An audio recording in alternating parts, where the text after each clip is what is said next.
انسان کے لیے چند لقمے ہی کافی ہیں جو اس کی پیٹھ کو سیدھا رکھیں، اور اگر زیادہ ہی کھانا ضروری ہو تو پیٹ کا 1/3 حصہ اپنے کھانے کے لیے، 1/3 پانی پینے کے لیے اور 1/3 سانس لینے کے لیے۔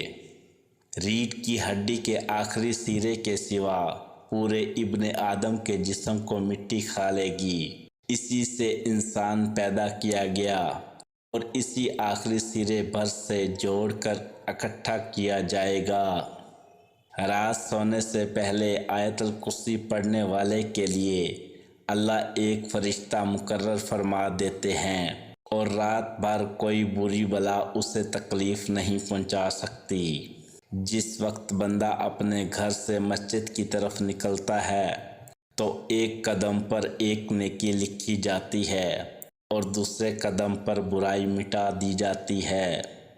جب تم کسی مریض کے پاس جاؤ تو اسے اپنے لیے دعا کی درخواست کرو، کیوں نہ کہ اس کی دعا فرشتوں کی دعا کی طرح ہوتی ہے۔ اللہ تعالیٰ فرماتے ہیں، میرے بندو تم کبھی مجھے نقصان پہنچانے کی طاقت نہیں رکھو گے کہ مجھے نقصان پہنچا سکو، نہ مجھے فائدہ پہنچانے کے قابل ہوگے کہ مجھے فائدہ پہنچا سکو۔